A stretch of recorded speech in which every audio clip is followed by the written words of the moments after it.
안녕하세요. 지음 김지혜입니다.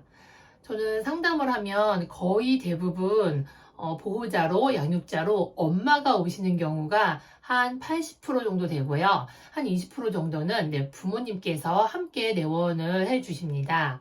제가 이렇게 상담을 하다 보면 지금 이 부모님들께서 아니면 이 엄마가 많이 불안하구나, 불안하시네 하는 것들을 많이 느껴요.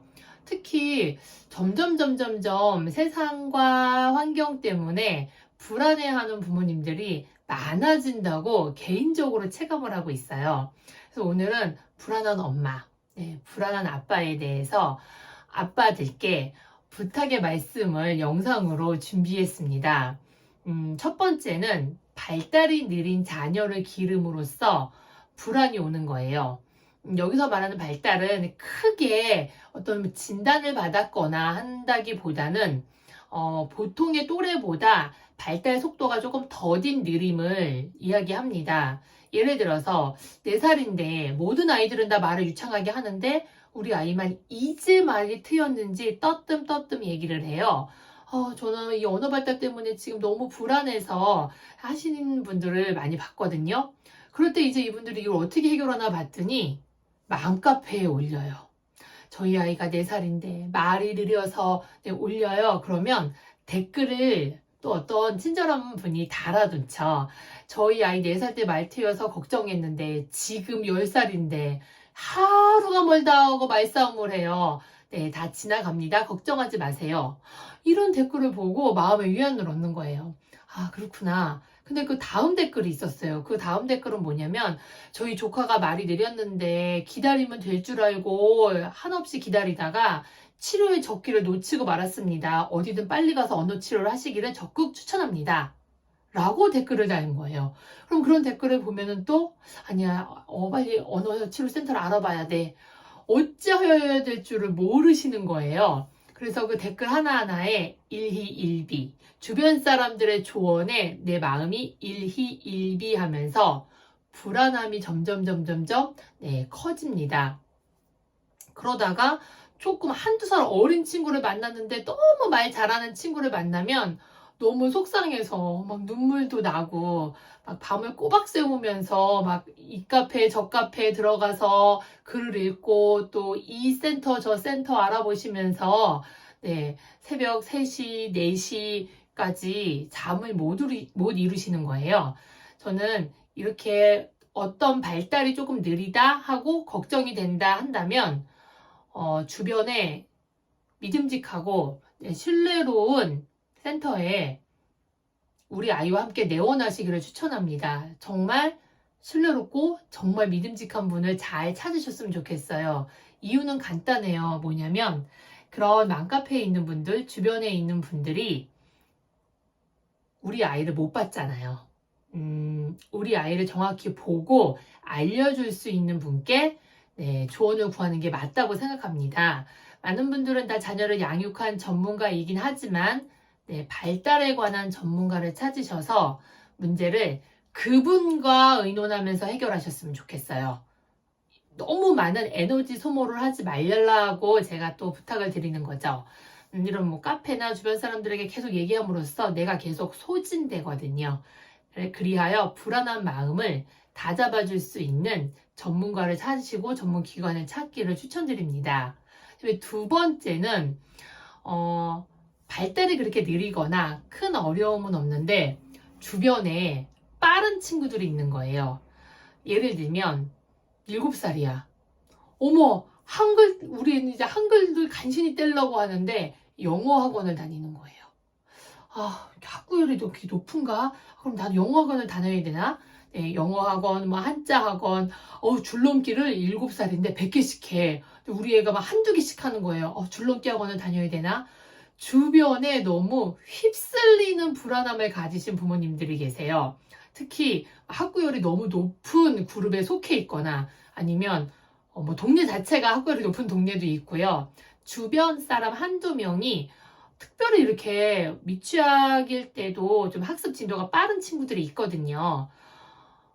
비교되고 흔들리고 우리 아이도 해야 되나? 라고 이렇게 왔다 갔다 해요.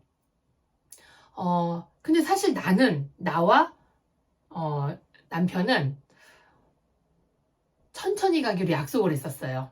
어릴 때부터 너무 과한 교육을 하지 말자. 어릴 때부터 너무 빡빡한 스케줄을 만들지 말자라고, 네, 합의를 했는데 계속 흔들리는 거예요. 제가 이럴 때는, 소신을 갖고 흔들리지 말아야 된다고 합니다.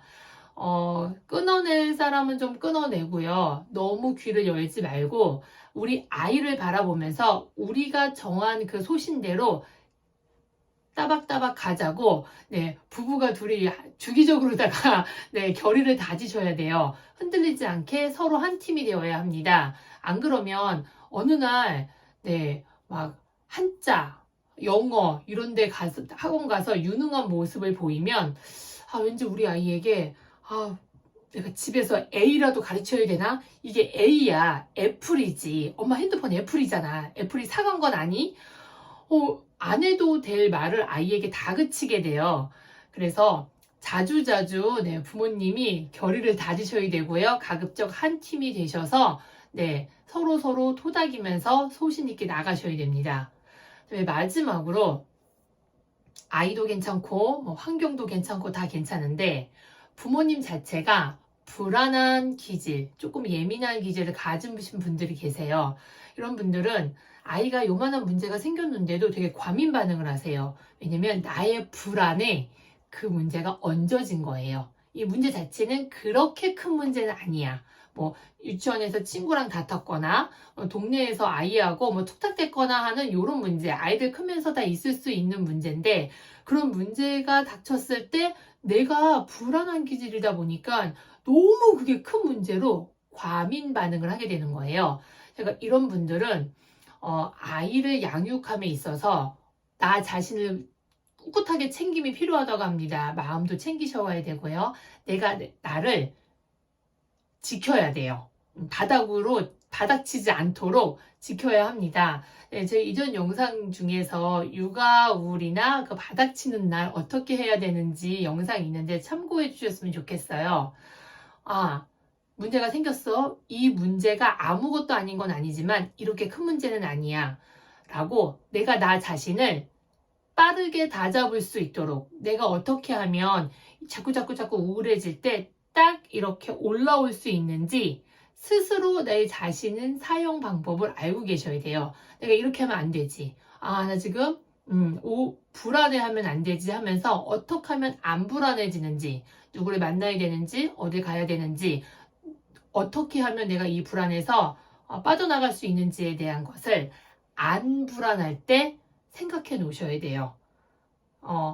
부모님은 아이를 양육하면서 한결같지 않은 경우가 대부분이에요. 왜냐면 아이의 발달은 들쑥날쑥하면서 매일매일 변화하니까.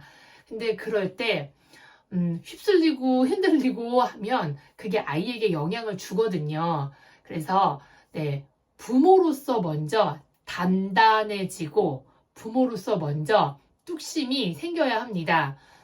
그리하여서 어느 때는 발달이 조금 느릴 수도 있고요. 어느 때는 내가 이렇게 주변에 이렇게 휩쓸리지 할 때도 있고 내가 불안하지 할 때도 있거든요. 네, 얼른 알아차리시고 정상 궤도로다가 빠르게 돌아오셔야 합니다. 그런 단단한 부모님이시기를 제가 부탁드립니다. 그럼 오늘도 평안하고 편안한 하루 되세요. 감사합니다.